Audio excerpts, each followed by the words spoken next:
है ना, एक लेंचो नाम का फार्मर है। वो क्या काम करता है, हर साल ना क्रॉप की खेती करता है, यानी मक्के की खेती करता है, पर उस ईयर उसको ना काफी ज्यादा नुकसान होता है। तो गोड है ना, गोड को एक लेटर भेजता है जिसमें वो 100 की मांग करता है, बट एक पोस्ट मास्टर होता है उसकी हेल्प करता है। और लेंचो लेंचो जो होता है, लेंचो उल्टा पोस्ट मास्टर पे ही गुस्सा हो जाता है। वो गुस्सा क्यों होता है, उस कहानी के जरिए हम समझेंगे। चलिए आइए स्टार्ट करते हैं।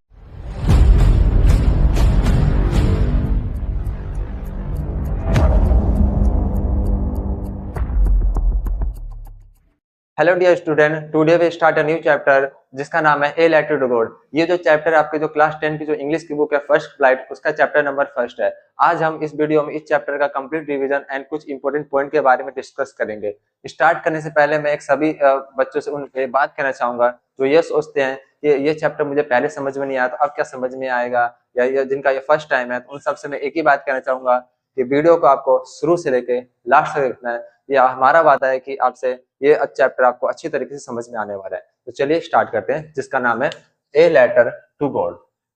अब ये ए लेटर टू गॉड जो चैप्टर है, उसको स्टार्ट करने से पहले इसका थोड़ा ओवरव्यू ले लेते हैं। ये जो चैप्टर है ना, एक लेंचो नाम का फार्मर है। वो क्या काम करता है, हर साल ना क्रॉप की खेती करता है, यानी मक्के की खेती करता है, पर उस ईयर उसको ना काफी ज्यादा नुकसान होता है।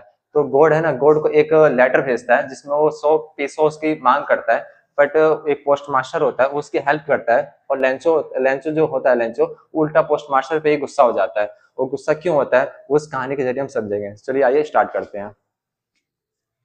Lencho a farmer his earlier anticipating rain for his corn crop. जो लेंचो होता है एक फार्मर होता है जो कि हर साल क्रोन की खेती करता है। Has he believe it will ensure a good harvester. और जो ये खेती करता है ना क्रोन की, वो इसमें बहुत माहिर होता है। वो हर साल इसमें से अच्छा प्रॉफिट कमाता है, जस्ट लाइक एवरी ईयर, हर साल की तरह। But he expressed this strong belief that the rain will help him reap a profit। जो लेंचो होता है ना, लेंचो उसको ना गॉड पे कुछ ज्यादा ही भरोसा आता है। वो सोचता है कि हर साल की तरह इस साल भी बारिश होगी, और जो मेरी रेन की जो क्रॉप है ना, उसमें हर साल की तरह मुझे इस साल प्रॉफिट होता है। बट ऐसा नहीं होता। क्यों नहीं ऐसा होता? क्योंकि which will secure his family livelihood. क्योंकि एक तो उसकी फैमिली उसके साथ नहीं होती है, एक तो उसकी फैमिली उसके साथ नहीं होती है, और साथ में ना जो रेन होता है ना, रेन उस साल रेन भी नहीं होता। रेन होता है बट वो ओले में बदल जाता है। आगे जानते कैसे क्या हुआ कि the much need rain does arrive but it quickly turns into A वोलेंट hailstorm.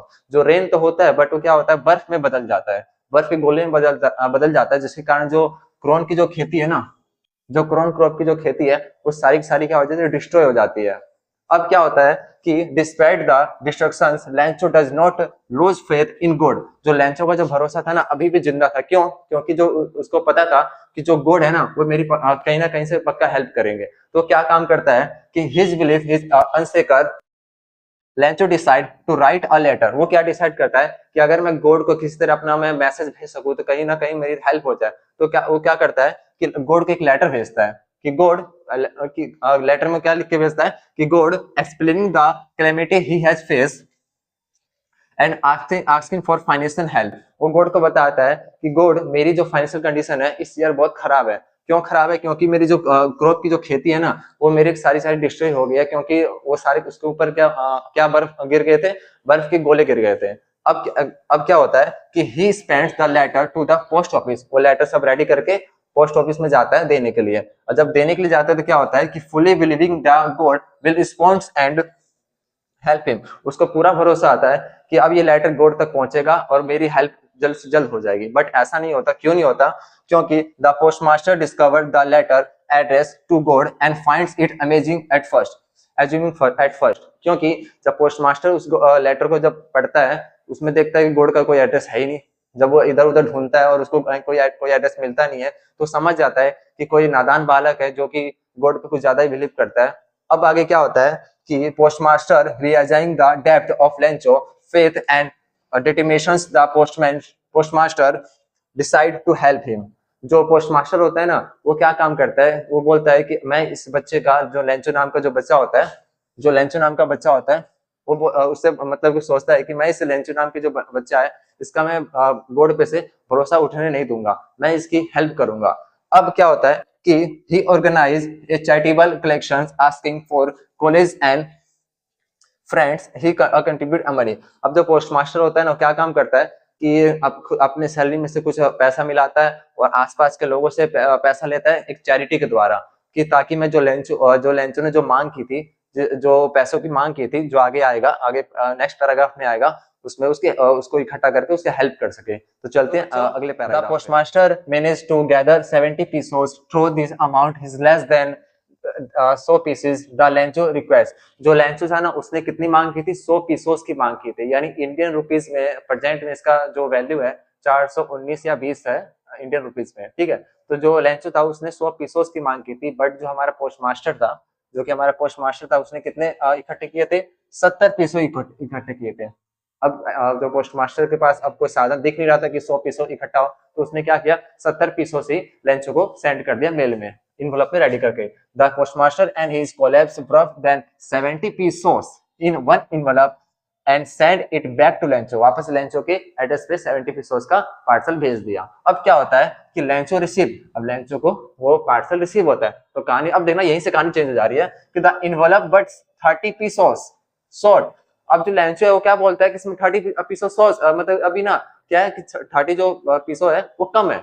अब क्या होता है कि he becomes angry and writes another letter to God. अब वो पता है इस बात से गुस्सा हो जाता है कि 30 पीसोस कम है। अब वो पता है किस पर शक करने लगता है? उल्टा पोस्टमास्टर पे शक करने लगता है कि उसी ने 30 पीसोस को चुरा रखे हैं। तो अब क्या होता है कि वापस एक लेटर गॉड को लिखता है कि लेटर में क्या लिखता है कि complaining that the post office even if the post office envelope are not trustworthy. अब वापस से ना पोस्ट ऑफिस में इल्जाम लगा देता है कि जो पोस्ट ऑफिस में जितने भी अधिकारी लोग हैं वो ना क्या काम कर रहे हैं? पैसे की चोरी कर रहे हैं। यानी आपने मुझे 100 पीसोस भेजे थे और 30 पीसोस इन्होंने चोरी कर लिया। अगली बार से आप जब भी भेजेगा 100 पीसोस ही भेजेगा, तो वापस 30 पीसोस मतलब बाय हैंड मुझे 100 पीसोस दीजिएगा और 30 पीसोस को वापस से वो मतलब कि इन्वेलप में रेडी करके कंप्लेन लिख के वापस पोस्ट ऑफिस में जाकर दे देता है। अब क्या होता है कि but Lencho does not understanding that he postmaster his a goodwill and compassion। जो लेंचो होता है इस सब बात को जानता नहीं है। अब जो पोस्टमास्टर होता है वो सारी बात को क्या कर लेता है? वो पढ़ देता है। अब जब सारी बात को पढ़ लेता है तो पोस्टमास्टर को सब सुन के बहुत बुरा लगता है। तो इस कहानी का यहीं पे एंड हो जाता है और इस कहानी से हमें यही सीख मिलती है कि कभी भी बिना देखे किसी पे हमें ब्लेम नहीं करना चाहिए, क्योंकि आपकी छोटी सी भी गलती ना उसके अंदर काफी ज्यादा परिवर्तन ला सकती है। इसी के साथ इस चैप्टर को हम यहीं पे एंड करते हैं। अगर आपको इस चैप्टर में कहीं भी किसी पार्ट पे कुछ चीज ना समझ में आए तो कमेंट में मैसेज करेगा, हमारी टीम आपको जल्द से जल्द उसका रिप्लाई करेगी। जब तक मिलते हैं अगले वीडियो में, जब तक के लिए हंसते रहिए, मुस्कुराते रहिए, पढ़ते रहिए।